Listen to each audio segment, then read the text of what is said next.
Boas-vindas aos diretores e diretoras da Rede de Ensino do Estado de São Paulo. Sou Débora Maza, professora da Faculdade de Educação da Universidade de Campinas.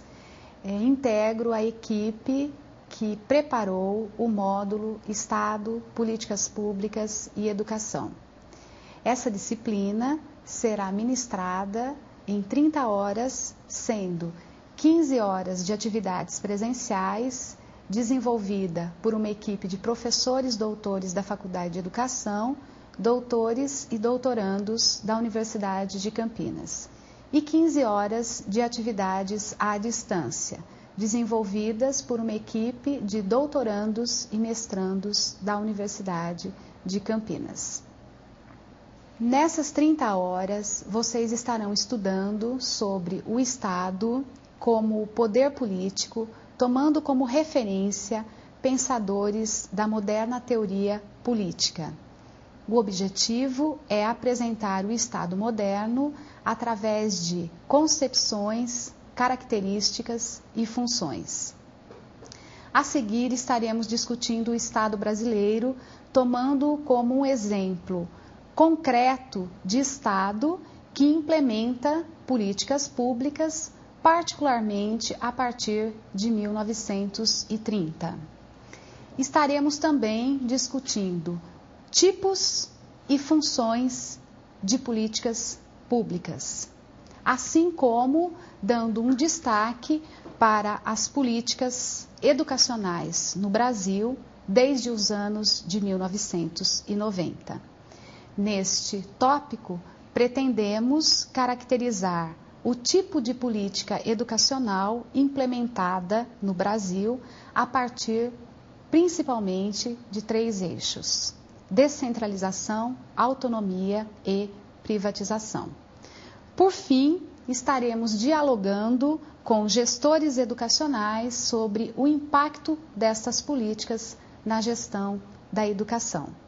Esperamos que a disciplina contribua para a formação de todos os gestores.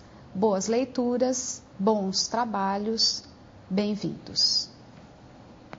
Vamos começar nossa disciplina. Nossa primeira atividade será uma videoaula com o professor Reginaldo Moraes, do Departamento de Ciência Política do Instituto de Filosofia e Ciências Humanas da Universidade de Campinas.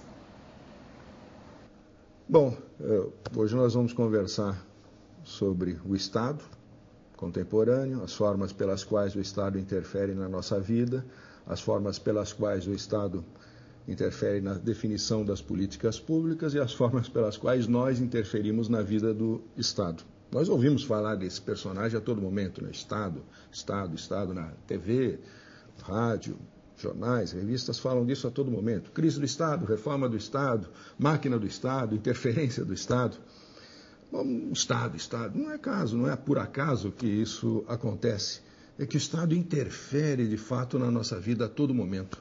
E nós temos, cidadãos em geral, interferem na vida do Estado, nem que seja a cada 2, 4 anos, quando a gente vai lá votar para escolher legisladores, votar para escolher um prefeito, um governador, um presidente, nós interferimos na vida do Estado. O Estado é o personagem mais importante das sociedades contemporâneas, as sociedades em que nós vivemos.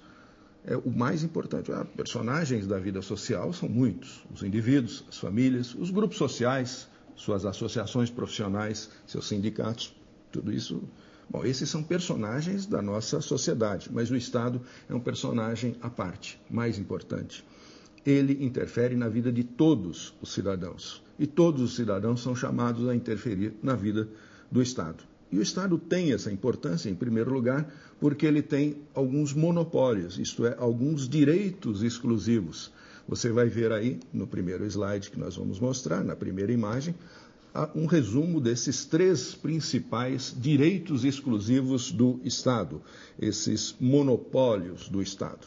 O primeiro deles, você sabe muito bem, porque você contribui para ele. O Estado é o único agente da nossa sociedade, o único personagem da nossa sociedade que pode criar impostos e taxas para todo mundo. Só o Estado pode arrecadar uma parte da riqueza produzida no país, do excedente econômico, e aplicá-lo depois em fins públicos, fins coletivos. Só o Estado pode fazer isso. Você pode pensar, por exemplo, uma igreja também recolhe contribuições dos seus fiéis, mas só dos seus fiéis. Quem não pertence àquela igreja não é obrigado a coletar recursos ou a contribuir para aquela igreja. Um clube também faz isso. Para o Estado, isso não existe. Todos são sócios, digamos assim, desse clube chamado Estado. Todos são chamados a pagar esses tributos e taxas. Este é o primeiro direito exclusivo do Estado. Só o Estado pode tributar. O segundo direito é a produção da norma jurídica, isto é, só o Estado pode criar lei. Só o Estado pode fazer leis e normas que se aplicam a todos os cidadãos, independentes da sua religião, da sua filiação partidária, do grupo social ao qual ele pertence, do clube para o qual ele torce. As normas criadas pelo Estado não podem ser ignoradas pelos cidadãos e os cidadãos não podem dizer, não, esta não se aplica a mim. Só o Estado pode criar leis gerais. O terceiro monopólio, direito exclusivo do Estado, é o direito da força. Só o Estado pode coagir os cidadãos, aplicar a força física quando a lei o permite. Só o Estado pode prender um indivíduo, retirá-lo da nossa vida cotidiana, colocá-lo num cárcere. Você também pode dizer, bom, mas há quadrilhas que sequestram indivíduos e os retêm em cárceres privados, também os coagem fisicamente, às vezes até os matam.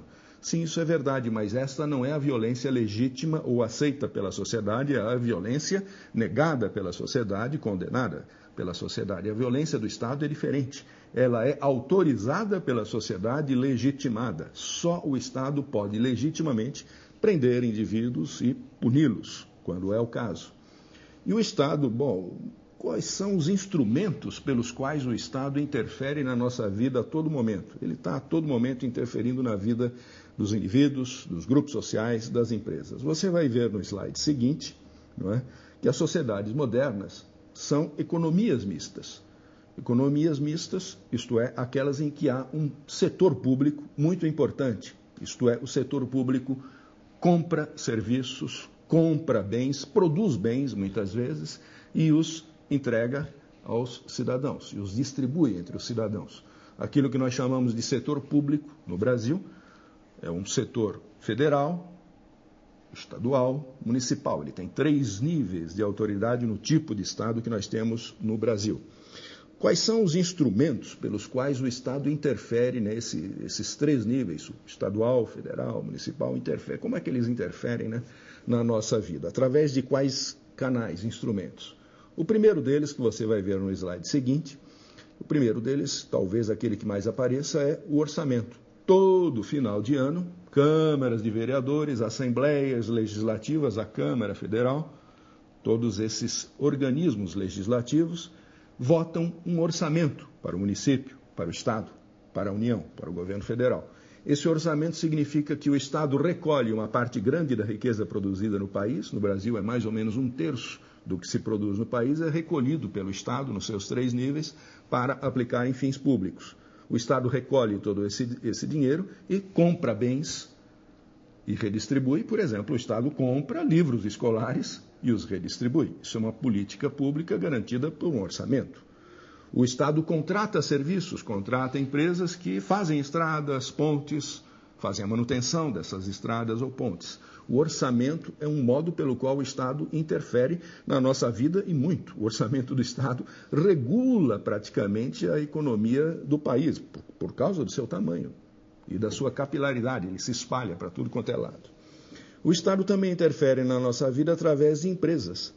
Empresas públicas, por exemplo, a maior empresa do Brasil é a Petrobras. A Petrobras extrai petróleo, refina petróleo, distribui petróleo e com isso interfere a todo momento na nossa vida que é movida a petróleo. Não é? As empresas públicas também são um modo pelo qual o Estado interfere no modo como a gente vive. E o Estado cria e aplica leis que regulam a nossa vida em tudo quanto é aspecto. O trabalho, por exemplo. Leis trabalhistas regulam como a gente trabalha, como é que são regulados os contratos de trabalho, as condições, os salários e assim por diante. O Estado regula, e isso todo mundo sabe, o comércio. Quais são os direitos do consumidor, os direitos e deveres dos comerciantes, quando e onde, o que se pode comerciar, quais são os comércios lícitos e os ilícitos. O Estado interfere também regulando o meio ambiente, o que se pode ou não fazer com os rios, com a água, com o ar e assim por diante. O Estado regula a vida social, determina coisas que podem ser feitas, outras que não podem ser feitas.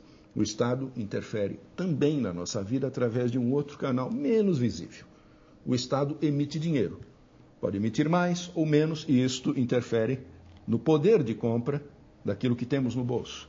O Estado também regula o crédito, isto é, facilita ou dificulta a concessão de crédito pelos bancos. E isso também altera muito a vida das empresas, a vida dos cidadãos, o jeito como eles vão comprar, viver, enfim. A vida é alterada, quando o Estado, por exemplo, interfere no câmbio.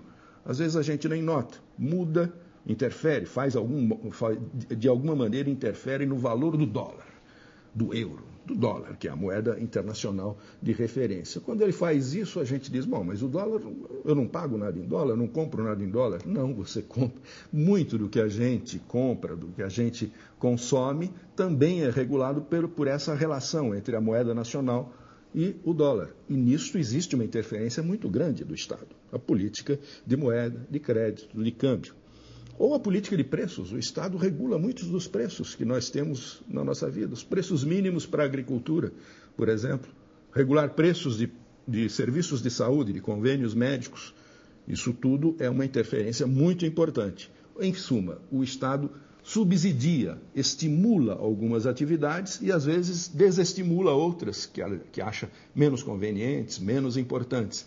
Assim, o Estado está presente a todo momento na nossa vida. E quais são as principais funções, os eixos de atuação do Estado? De que maneira quais são as suas prioridades, suas funções principais? Convencionalmente, os economistas, em geral, que lidam muito com aquilo que se chama de finanças públicas, costumam dizer que há 3 principais funções do Estado, que você vai ver no slide seguinte. Essas funções são a alocação, a distribuição e a estabilização da economia. O que isso quer dizer? O Estado, função de alocação, o que quer dizer isso? O Estado interfere na distribuição dos recursos de investimento. Interfere bastante através dos serviços públicos, dos seus contratos, etc. Na divisão dos investimentos entre diferentes setores e atividades. Ele interfere nessa área. Interfere também na estabilização da economia. Estimula ou desestimula a economia. Quando a economia está muito aquecida, vocês já ouviram falar nisso, o Estado toma medidas para desaquecer a economia, controlar a inflação, coisas dessa natureza. Quando ela está demasiadamente reprimida ou desaquecida, o Estado bombeia a economia com recursos para estimulá-la. Isso é a função de estabilização ou de animação da economia. Uma terceira função, ainda mais importante, talvez, ou pelo menos mais polêmica, é a função distributiva. O Estado interfere muito, muito na distribuição da propriedade e da renda numa sociedade. Muito. Essa função distributiva é, talvez, a mais polêmica. No slide seguinte, vocês vão ver essa mesma função agora colorida, com destaque. Não é? Você note que ela está aí colorida porque ela é um centro de disputa na nossa sociedade muito importante. A função distributiva. Porque o Estado interfere na distribuição da propriedade, o Estado interfere na distribuição da renda e a distribuição envolve uma disputa política, divergências entre cidadãos, grupos, setores sociais. Envolve decisões políticas da sociedade. Qual é o padrão de distribuição da propriedade e da renda que se julga legítimo, que se acha que é o mais correto, que é o menos desastroso para a sociedade? Quais são os padrões que vão ser estimulados pelo Estado? O Estado pode promover ajustes distributivos. Por exemplo, ele pode transferir rendas de determinados grupos sociais para outros. Recolhe impostos, recolhe taxas e pode utilizá-los para redistribuir entre os grupos sociais. Pode dar auxílio, subvenções a determinados grupos, programas especiais de socorro para determinados setores da população que julga que estão sendo mais atingidos pelos desastres da sorte do mercado. Não é? Isso tudo é feito graças aos recolhimentos obrigatórios de rendas que o Estado faz, as taxas e os impostos, as cotizações sociais, como a cotização da Previdência Social. Com isso, o Estado interfere na distribuição da renda e muda o modo pelo qual as pessoas vivem, o modo de vida, o nível de vida das pessoas. Enfim, o que nós estamos dizendo é que o Estado interfere na vida de todos os cidadãos. Mesmo quando a gente não está percebendo, tem uma mão do Estado interferindo na nossa vida. E o inverso disso ocorre, ou seja, nós interferimos na vida do Estado. Isto também ocorre e é importante compreendê-lo. Como é que o Estado interfere na vida nossa? Nós já vimos. Como é que nós intervimos na vida do Estado? É o que vamos ver agora. Você vai ver no slide seguinte um esquema, um diagrama muito simplificado de como é que nas chamadas democracias representativas, aquelas em que nós vivemos, né, como é que o cidadão participa da definição do poder político. Como é que nós atuamos para mudar o poder político, atuar sobre ele, interferir nele. Nesse esquema, você vê que os cidadãos são a parte, a base desses sistemas, os indivíduos atomizados. Eles participam das decisões através de partidos, correntes políticas, correntes de opinião, que definem candidatos. Os indivíduos se representam através das regiões em que moram. Nós votamos conforme os municípios, os estados em que estamos, as circunscrições eleitorais em que estamos, e escolhemos representantes para câmaras de legislação, que fazem leis. A Câmara de Vereadores, a Assembleia Legislativa do Estado, a Câmara Federal. Essas câmaras legislativas fazem normas, definem políticas públicas, normas para a aplicação dos recursos públicos. São os nossos representantes que tomam decisões porque foram escolhidos como representantes desses cidadãos. Nós escolhemos também os executores das políticas, os executivos, o prefeito, o governador, o presidente. Nós elegemos esses indivíduos, essas outras pessoas que são nossos representantes e que fazem a máquina do Estado operar. É assim que, nas democracias representativas, a cada 2, 4 anos, nós influímos sobre a vida do Estado. Escolhemos quem vai fazer as leis, quem vai formular as políticas, quem vai aplicá-las, como. Esta é uma maneira pela qual nós interferimos na vida do Estado, mas não é a única. Você vai ver no slide seguinte uma pequena diferença com relação a esse diagrama que acabamos de ver. O slide seguinte mostra um outro circuito, um outro canal pelo qual a gente interfere na vida do Estado e definimos as nossas vontades, preferências, valores e assim por diante. Porque quando a gente vota, quando a gente escolhe representantes, pelo menos, em princípio, o que a gente está fazendo é dizer o que é que nós achamos válido, o que é que nós achamos justo, quais são as medidas que devem ser tomadas. São os nossos interesses, os nossos valores que nós estamos exprimindo, que nós queremos que sejam representados. Mas não é apenas na votação que nós fazemos isso. Votamos a cada 2, 4 anos. Mas a todo momento a gente está fazendo política. Os grupos sociais, os indivíduos, as empresas estão fazendo política. Por um outro caminho que não é o da votação. Através dos movimentos sociais, dos grupos profissionais organizados, os lobbies, os grupos de interesse organizados que fazem pressão sobre o legislativo, sobre o judiciário, sobre o executivo e que fazem com que as políticas públicas sejam redefinidas, os recursos sejam mais aplicados agora ou depois, naquela ou naquela direção. Esta forma de influir sobre o Estado é muito importante, tão importante quanto o voto. E ela não é feita periodicamente, a cada 2, 4 anos, ela é feita a todo momento. A todo momento os indivíduos estão participando de associações, grupos profissionais, grupos de interesse, grupos de pressão, que atuam sobre a vida do Estado. Esses são outros canais de representação dos nossos interesses, dos nossos valores, daquilo que pretendemos para as políticas públicas, as políticas do setor público, as políticas do Estado. Políticas públicas que nós achamos que são aquelas que refletem as necessidades básicas da sociedade, as prioridades da sociedade, as necessidades tidas como básicas pela sociedade, pelos seus diferentes grupos sociais. Quais são essas necessidades básicas? Você vai ver um outro slide aí, em que aparece uma lista muito elementar do que a gente precisa ter para viver. O que nós podemos chamar de necessidades básicas ou elementares. É claro, alimentar-se, vestir-se, alimentação, roupas, moradia, saúde, educação, transporte, diversão, porque ninguém é de ferro também. Diversão também é uma necessidade básica do cidadão. São necessidades elementares às quais estão ligadas as políticas públicas também. Uma parte disso tudo, uma parte dessas necessidades, você vai ver no slide seguinte, elas são compradas diretamente. Você toma o dinheiro do bolso, pega o dinheiro do bolso e compra alimentos, roupas, moradia, saúde, remédios, uma porção de coisas você compra diretamente naquilo que se chama de o mercado.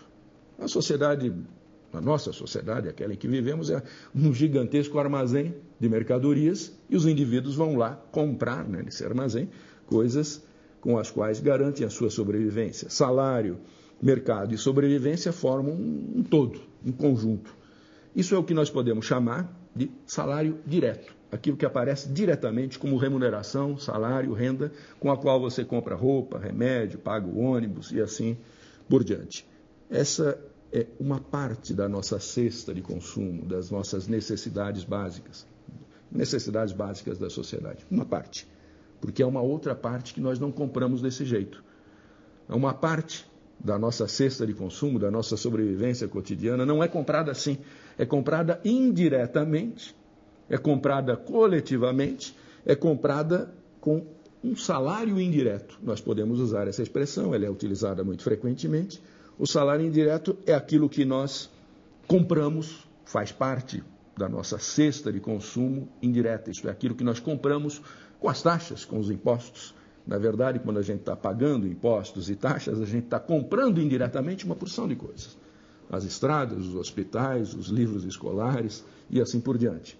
Nós recebemos tudo isso como serviços públicos, como políticas sociais, ou como políticas públicas, como você vê nesse slide. Políticas públicas. Voltamos então a essa mesma expressão, as políticas do Estado para as necessidades da sociedade. Vejamos o slide seguinte, 2 ou 3 políticas públicas para entender um pouco melhor essa ideia de políticas públicas. Moradia, por exemplo. Você vê aí, encabeçando a lista, moradia como política pública. Quer dizer isso? O Estado pode ter programas de casas, construção de casas populares, programas de financiamento para mutirões, são políticas de moradia, políticas para estimular a melhores condições de moradia para a população, regular onde e como as pessoas vivem. Junto com as casas, vem a outra política pública relevante nessa área, a política de infraestrutura urbana. Nós já ouvimos essa expressão para cima e para baixo. Há um Ministério das Cidades atualmente no Brasil que se volta para esse tema das políticas de infraestrutura urbana. As casas, as cidades precisam ter redes de água, redes de esgoto, precisam ter iluminação pública, iluminação nas ruas, precisam ter galerias pluviais para impedir que as chuvas destruam, a cidade, precisam ter saneamento para impedir doenças endêmicas, epidêmicas, precisam ter o calçamento das ruas para que o tráfego dos veículos seja mais viável. Isso é a política de infraestrutura urbana. A política de educação é uma outra política pública muito importante na nossa vida. Muito importante. O Estado tem que criar escolas, construir escolas, contratar professores, contratar funcionários, comprar livros escolares, material escolar para fazer a educação viável, possível para os cidadãos. As escolas públicas oferecem programas de merenda escolar, de transporte escolar para quem tem dificuldade para chegar à escola. Essas são políticas públicas de educação. Políticas públicas de saúde também existem. O Estado constrói hospitais, constrói postos de saúde, contrata médicos, enfermeiros, compra remédios e os aplica nesses hospitais, cria programas de vacinação, às vezes até produz vacinas. Os institutos públicos de pesquisa produzem vacinas para serem aplicados pelo poder público. São políticas públicas muito importantes, sem elas a gente não conseguiria imaginar a nossa vida.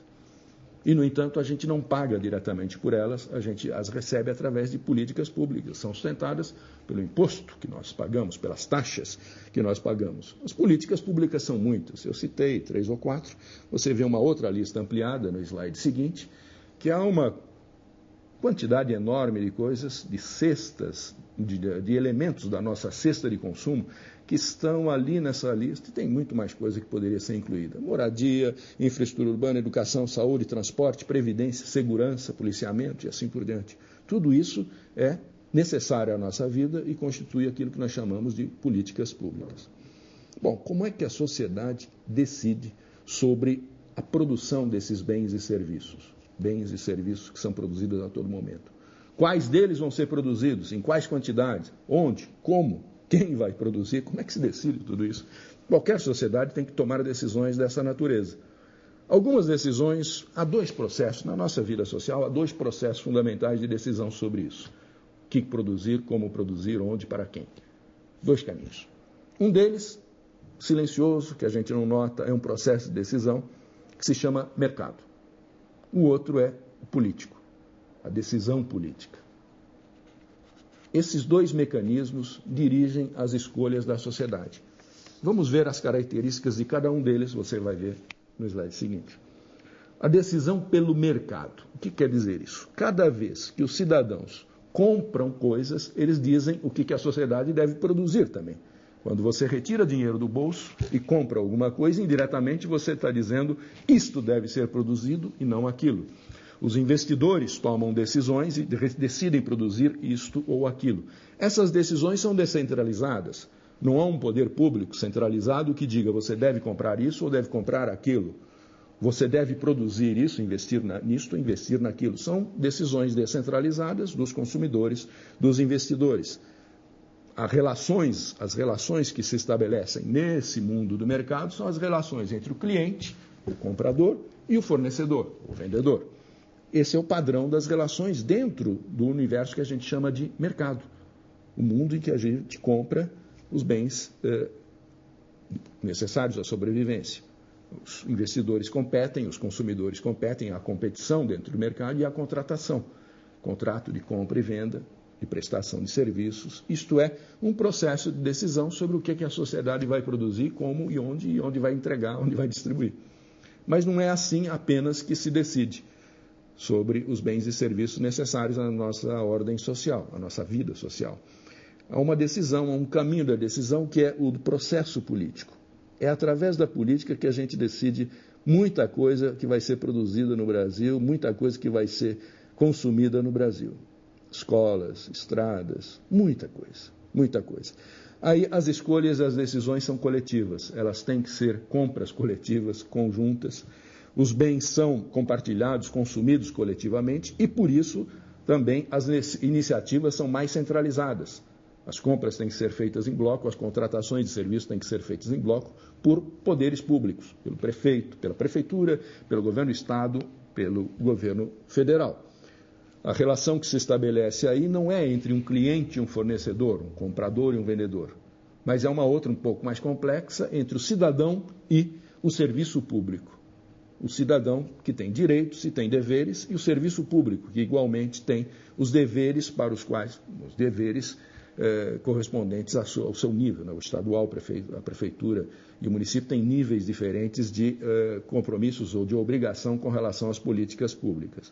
Esse é um universo em que tem cooperação, e é necessário ter cooperação, mas é também um universo onde tem disputa. Os diferentes grupos sociais, diferentes segmentos sociais disputam quais as políticas públicas que são prioritárias. Mais dinheiro para canhão ou para alimentação? Mais dinheiro para pontes, hospitais ou para merenda escolar? Claro que isso envolve muita divergência, muita disputa.